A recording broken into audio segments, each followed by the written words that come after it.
प्रिय छात्र छात्राओं, कवित्री महादेवी वर्मा द्वारा रचित गीत 2 नामक शीर्षक के 2 पाठों का अध्ययन आपने कर लिया है। आज तीसरे पाठ को हम देखेंगे। दूसरी होगी कहानी शून्य में जिसके मिटे स्वर, धूल में कोई निशानी, आज जिस पर प्रलय विस्मृत में लगाती चल रही नित, मोतियों की हाट और चिनगारियों का एक मेला। प्रस्तुत पंक्तियों के माध्यम से महादेवी वर्मा साधना पथ पर अपने पद चिन्हों को न छोड़ने वाले जीवन को व्यर्थ मानती हैं और ऐसा करने को कहती हैं जिससे साधक के मन में उत्साह की चिंगारी भड़क उठे। वो कहती हैं कि दूसरी होगी कहानी, वो कहानी कोई दूसरी ही होगी, शून्य में जिसके मिटे स्वर, जिसमें अपने गंतव्य को प्राप्त किए बिना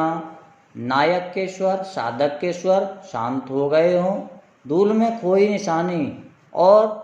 उसके पद चिन्हों को समय के धूल ने मिटा दिया हो। भाव यहाँ ये है, मेरी कहानी सर्वथा इससे भिन्न है, विपरीत है। मेरी कहानी में या मेरी कहानी के नायक के स्वर अपने गंतव्य अर्थात परमात्मा को बिना प्राप्त किए शांत नहीं होंगे और वह साधना के पथ पर अपने पग चिन्हों की ऐसे निशानों को बना जाएगा जिसको समय की धूल भी मिटाने में असमर्थ होगी। मैं अपने परमपिता परमात्मा पर मर मिटने के मेरे दृढ़ निश्चय को, मेरे पवित्र दृढ़ निश्चय को देखकर आज इस पर प्रलय विस्मृत यानी मेरे अपने प्रिय परमपिता परमात्मा पर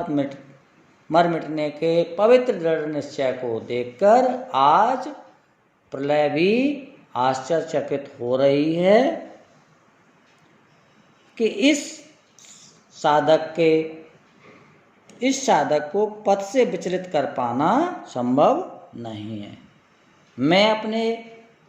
मैं लगाती चल रही नित, मोतियों की हाट और चिनगारियों का एक मेला,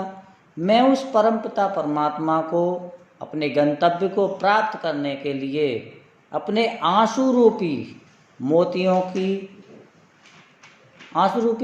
को खजाने को लुटाने के लिए उसकी हाट लगाती जा रही हूँ और उस आंसू रूपी मोतियों की हाट की चमक दूसरे साधकों के मन में, हृदय में ऐसी चिनगारी प्रज्वलित कर देंगे, ऐसी चिनगारी को प्रकट कर देंगे जिससे वे अपने गंतव्य को अर्थात परमात्मा को प्राप्त करने में सफल हो जाएंगे, अर्थात